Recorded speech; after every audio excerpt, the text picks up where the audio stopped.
Now we all love the simplicity of Golang's concurrency features that allows us to simply build concurrent systems. However, testing these systems has a lot of unique challenges because you don't have a deterministic execution order and you have time-dependent behavior. Therefore, with Golang 1.24 there's a new experimental package which is called synctest, and this basically allows you to kind of control time and the goroutines in your testing procedure. And I'm going to obviously demonstrate this power of this package in this video today. Okay, let's just first clarify the question, what is even the synctest package and what does it do and what's the purpose of it? Now this package simplifies a lot, especially when it comes to timing. So for instance, timeouts where you actually don't have to wait for a specific test for the timeout to happen, or testing tickets without actually waiting for each tick, or simply ensuring that all your goroutines have reached a certain state in your test to really proceed with the testing procedure. Now this synctest module really achieves all of this with a so-called bubble. Now this bubble really is just an isolated environment which controls all the timers, tickers and goroutines. Now it uses a virtual clock inside, and that's why you don't have to really wait for a timer to finish. And it's really important to know that the virtual time in this bubble only advances if all the goroutines are in a durably blocked state. Now what does actually durably blocked really mean? So let's just imagine that every single goroutine in your test is paused and only something exists in the bubble itself that can wake up kind of at least one goroutine in the bubble. Then it's in kind of a durably blocked state. Now this gives you obviously a few advantages. So for example, whenever you want to apply time.sleep, you do not actually need to wait this specific duration. You can just skip it, or it advances the virtual clock in the bubble itself because it is using this kind of fake time. Also, each specific test is now deterministic because there can be some flaky issues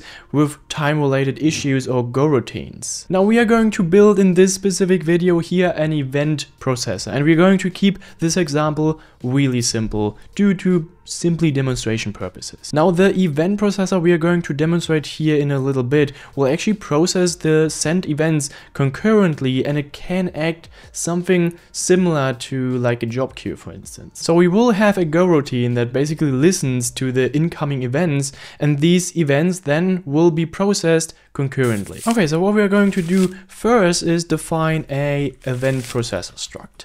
Right, really simple, and then we're going to have an events channel. Now it's really important to know that I'm going to use a lot of concurrency features in this video for Golang, so feel free to check out a really simplified crash course just of all the basic concurrency features available in Golang. Now you could also, instead of using a string, right, because we are going to simplify things and this will only be basically the event name, but you can also really make things more complex by providing a custom event struct, for instance, with a lot of information in it. Now then we are going to create a processed map, which in the end just contains like the events that were actually processed. And then we obviously have a mutex to really say, okay, whenever we kind of manipulate the processed map, we are going to lock the mutex, so we do not really have any concurrent issues here. Okay, let's just simply create the constructor-like method here, so event processor, and then we define the buffer size. Now in here we are going to return a new event processor struct, and then we're going to say events make channel string and then buffer size. Now what that basically does is just create a buffer channel, right, which just can hold buffer size events. Okay, and then we're going to initialize our map here as an empty map. Okay, that's pretty cool. Let's continue quickly with the start method here.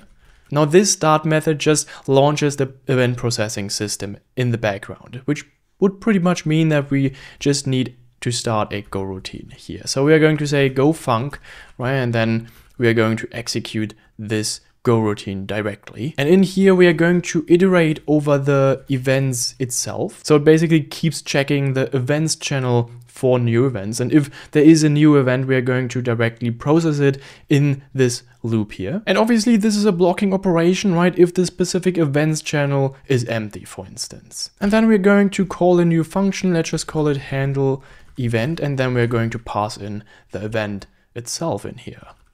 Now let's just create this function quickly, right? So we have to handle event function here with the function parameter event, which is a simple string. Also, what is really important to know here for our start function is basically this specific loop just stops when the events channel is basically closed, right? By a stop function we are going to implement in a minute here. So let's just quickly embed here the handle event function by pretty much locking up the mutex, right? And then unlocking it in the end as well. And in between here, obviously you could use defer, but I'm going to keep it as it is right now. So what we're going to do is just processed, and we're going to say event is equal to true. Now, like I said, we're going to keep things really simple. What you could do here in this handle event function would be to really actually handle the event, right? And process it, maybe save it in a database or something else. Okay, like I said before, we also need the stop function here. So let's say stop, and in the end, it just closes the events channel. Now, there is a specific issue with this whole event processor functionality. So first off, we are going to close the events channel here because obviously the start for range loop right here has actually to know when it has to stop listening to events in this channel. Now, the problem with that is that this doesn't really guarantee that all the goroutines spawned inside of this for range loop actually finish. And what you could do to really solve this issue would to leverage basically a wait group here, right? So you would basically count all the spawned goroutines in here and then finish them whenever this handle event function successfully basically was processed, right? Then you would decrement the wait group, and then in here in the stop, you will basically wait for this specific wait group to be 0 again. And then with this addition, you would basically say, okay, we are guaranteeing that all the goroutines that were spawned in this start method actually complete here. Now, but for demonstration purposes of like the synctest package itself, I'm not going to specifically use it here. And also, whenever you are using like a fire and forget semantic in your system and use external cancellation monitoring services, having a wait group might be unnecessary, but this really depends on the use case itself here. Still, don't get me wrong here, it's quite important to always have a proper synchronization method for your goroutines in place, especially in production code. And clearly you always need this synchronization mechanism when your goroutines do important work, for instance like persisting data or even managing resources. But like I said before, this is just for demonstration purposes, so I'm going to skip the wait group here. Now we have the simple stop functionality. Let's just add another function, and we are going to call this function process. Now this process function basically submits an event to the event processor, right? Because we need a way to actually submit the events. So we say event string, which is just the event name. And then we basically send the event itself to our events channel, right? And if the buffer is full here, the buffer channel events in this case, right, this would block. Okay, so that's pretty cool. Another issue is basically that we cannot get the processed events itself, right? Because first of all, this is private, and second of all, we do not want to really get the processed events and then maybe another event is actually added to the processed map, right? So we're going to simply add a really simplified utility function that just returns a copy of the map processed itself. So we're going to say get processed events, and then this returns a map string bool. In here we are going to say mulock, because now we are going to lock the mutex in this case, because we want to kind of access the processed events. Then we say defer here in the end, so it's unlocked again. And then we are going to create a new map, which is basically of the same type. And then we loop over all of the processed map key value pairs, and then we are just going to fill this new map with the existing processed events here. And in the end, we are just going to return the result. Okay, that's pretty cool. Let's just make use of all of this, right? So a lot of code in a few minutes. Let's just test this code quickly. Now what we're going to do is just going to spawn a new event processor with like a buffer size of 10, and then we're going to start it directly, right? And this start method, like I said before, just spins up a goroutine in the background that just listens for incoming events, and these events then are handled concurrently, right? So right now we just have a goroutine that listens two possible events. And then we are going to say process. So we are now kind of inserting our first event, and let's just do this 3 times. Right, so now we kind of have 3 additional goroutines inside of our kind of main event processor goroutine that just handles these 3 events. Right, now in the end, we're just going to stop it directly, and then we are going to say processed, and we say processor.get processed events, and then we're going to do some sanity checks here. Right, so what we have here really simply is just checking if all the events were actually processed, and in the end, if we really have 3 processed events here. Okay, so if we actually run this program now, we will actually see the issue that no event was processed. And that's actually right. Because in the end, we are spawning all of these fancy goroutines, but then the problem is that we are stopping it directly after spawning these goroutines. And because spawning the goroutines and actually handling the events itself takes a bit of time, and therefore we directly stop it, and that's why no event was really handled. Right? And because everything really happens so fast in here, basically the events will never be processed in any way. So what we could do here would be basically just make use of sleep. Right? So let's just sleep 1 second. Now, this is not ideal, right? In practice, normally you would use, like I said before, a wait group in stop, right? To really block until all the goroutines finish gracefully. But if we now run this program again, we will see that we get no output, and this is actually expected. Okay, but what about like a unit test, right? I mean, can we transform this code instead of testing it in the main function to basically leverage a unit test that just tests all of this code in a CI/CD pipeline, for instance, right? And now we can actually pretty much just leverage the synctest module here. So let's just do this, and let's just create a new test function, right? I've created a main_test.go file, and we are going to say test and then event processor. So we are going to use here the native module of Golang to actually test this behavior. And obviously you can make things more pretty, create like a custom file called event processor or something, right? And then create like a event processor test file. But I'm going to really simplify things here, like I said in the beginning. And now this synctest package actually lives in the testing module. So we are going to say testing and then synctest. Now this module exists. However, it is an experimental package, and that is why we are actually seeing an error here.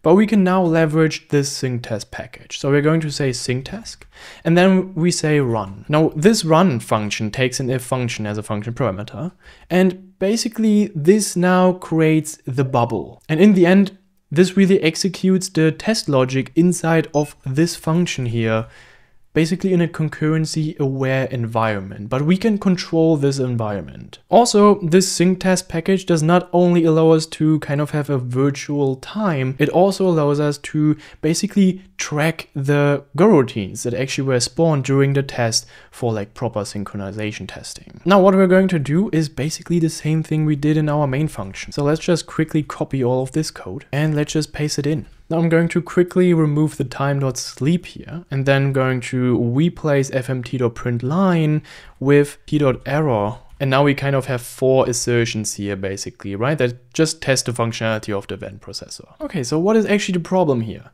Like I demonstrated in the main function itself, now if we run this testing code, things will not work, right? Because the goroutines actually are in the background, they are still running and still processing the events, but they are never processed because we are not waiting inside of this bubble here. So to demonstrate this, we could run go test. It is important to know that we are now kind of adding the flag go experiment is equal to synctest to really test and compile the Go code with the synctest module. And if we run this, we get kind of an error that error fcall has arguments but no formatting directives. I actually forgot a %d here. So if we now run this again, we now see a successfully failing test. And this is actually what we want. Now the problem actually is that we will actually never know when the goroutines actually finished in the background. And that's why the synctest package comes with a new function called wait. Now this wait function really ensures that all the goroutines spawned inside our bubble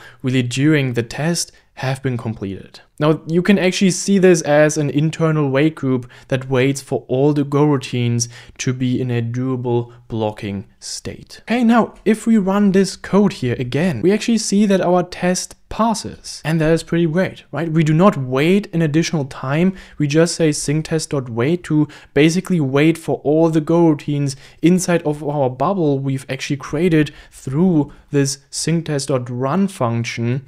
And we wait until all the goroutines are in a durably blocking state. Now hopefully you understand all of this. Now what I didn't really demonstrate here is another really important feature of the synctest kind of bubble, and this is the virtual clock. And I'm going to really demonstrate you that by introducing a really simplified timeout functionality in our event processor. Now this timeout will just store timed out events when they exceed a specific duration. So let's just implement this behavior inside of our main.go file. And what we're going to do here is basically create a new map called timed out. Now this map just tracks all the events that timed out in the end. And then we obviously have a timeout, which is of type duration, right? And we can define this duration inside of our constructor here. And then while creating this event processor, we can just create a new timed out map. And then we can initialize the timeout with the passed in timeout function parameter right here. Okay, so let's just quickly scroll down here and get to the processed events. Let's just copy this and let's paste it in one more time, and let's rename this to get timed out events. Now this just does exactly the same thing we did with our processed events, but instead of obviously returning the processed events, we are now returning the timed out events. Okay, and let's go back to the handle event function, because this will now get a bit more complicated. And what we're going to do here is create a new timeout. Now we are going to create a new timeout using the context package, and I'm going to probably make a separate video just for the context package itself, because it's such an important module to understand. But basically this kind of timeout, you can imagine it like somehow a stopwatch, right, for each specific event. And what we can do here is context with timeout, then we say context of background, again really simplified here, and then we define the timeout as ep.timeout. It is that simple. Now in the end we are going to cancel it, because this is always important to really clean up the context when we're done. And then we're going to create a new signaling channel here. So we say make, and then this is a simple struct. Now this is really just a tiny channel to signal when an event finishes processing. And here we use actually the struct instead of a boolean, because the struct, so this empty struct definition here just contains 0 bytes. So that's a really small memory optimization here. Now what we're going to do is create a new goroutine. Now things get a bit complicated, but what we're going to do in this goroutine is basically check if the event name itself is not equal to slow. Now if it's not equal to slow, it is a fast event, so we are going to process it, right? So we lock the mutex, we say process at event is equal to true, and then we say done processing, and we kind of send the signal to the done processing channel, right? So what is important to know is that we do not handle events that are actually called slow, and this just simulates that this slow event will never finish, right? This is a really simplified behavior,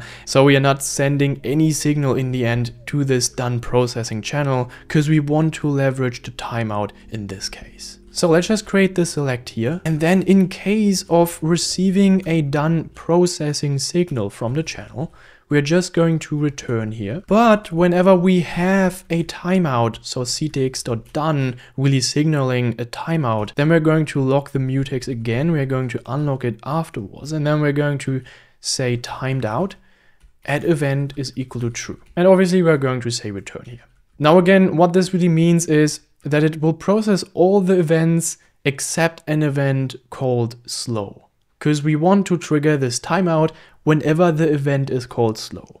Really dumb behavior, but hopefully you get what I mean here. This is just for demonstration purposes. Okay, let's just quickly demonstrate this behavior in the main function. And what we're going to say here is just specify the timeout with, for instance, 5 seconds. right? So whenever the goroutine does not finish and is not signaling the done channel within 5 seconds, the timeout is called. And then we have a, let's just say, fast event, right? We can name it whatever. And then we also have a slow event. Now let's just wait 5 seconds in this sleep. Then we're going to say stop again, and we are going to get back the timed out events. So get timed out events. And then we're going to quickly modify these assertions here. Okay, so we have now these two kind of assertions. And now let's just run this code quickly. So we are going to say go run main.go. And what we're going to see is no output. Obviously, because we wait 5 seconds and therefore the slow event had in timeout, right? That's really important here because we check if the slow event actually timed out. And this is one assertion we actually want to test. So how can we actually say that this assertion kind of triggers, right? So right now it times out because we wait 5 seconds. But what if we only wait 3 seconds? So let's just run main.go again. And what we are actually seeing here is that the slow event did not time out as expected. And this is expected behavior because we basically wait now 3 seconds, then we stop. And because the timeout was not triggered in the end and did not really store the timed out event in our timed out map, this assertion obviously kind of fails. Now obviously this timed out sleep is really a simple way again to really pause the execution for testing purposes. Now you could have here a more sophisticated way like a ticker that just checks every second the status of the events, or a simple wait group again. And how can we actually now leverage this inside our testing code? Now it's pretty clear that you can just create multiple tests, but I'm going to keep it simple and just restructure this test here by calling it test event processor timeout. And like I said before, this kind of bubble includes a virtual clock, right? Which allows us to really have a precise control over the time progression. And this kind of change really replaces the real-time delays we have with time.sleep with simulated time, making it in the end the test faster and more deterministic, because we do not have to wait a specific amount of time. So let's just imagine that you have a CI/CD pipeline and you want to test time-specific code. You basically do not want to wait like 100 minutes until this test actually fails or succeeds. So you want kind of direct feedback from this test without really waiting. Now let's just say that we have a huge timeout duration, like 100 minutes. Then we're going to start the processor again. And then we're going to say event fast and slow, right? Like in our main function. And then what is really important to know here is that we are going to leverage sleep again. And we are going to wait, let's just say 110 minutes. Now, like I said before, this timeout sleep is now managed by the virtual clock in the bubble of our sync test run. And this in the end just advances the time by 110 minutes really instantly within the test bubble. Now, here's an important thing to actually understand. Because we are kind of leveraging this simulated time advancement, we necessarily do not need the synctest.wait anymore. Because now we are kind of waiting 110 minutes in virtual time and the goroutines can finish in time as well. And that's why we don't necessarily need this synctest.wait anymore. However, if we remove this time.sleep, we do need the synctest.wait functionality. Because in the end then, the event fast is not processed in time. But really it's always better to use synctest.wait to be always sure and safe that all the goroutines are durably blocked while testing our code here. Okay, let me quickly change the assertions here again. Alright, and now with these adapted assertions, if we now run this code, we see a passing test. Obviously, if we now say, okay, instead of waiting 110 minutes virtually, we are only going to wait 90 minutes, we are going to see a failing test because the slow event did not timed out as expected. And this is really what we wanted, right? And now clearly we didn't wait really 100 minutes or 90 minutes in this case. Now let's just change this back to 110 again to make this test pass. And obviously this is nothing new, but now Golang has a native way to have a virtual clock inside of our tests. And now the tests also have a concurrency aware software environment. So this is pretty neat. Okay, so hopefully that video was really helpful, and now you know basically what the point of this new synctest package actually is. So I hope everything was understandable, and if you're curious about the new weak pointers in Golang 1.24, then I highly recommend checking out this video here. Anyway, thank you so much for watching, have a lovely day, and bye bye.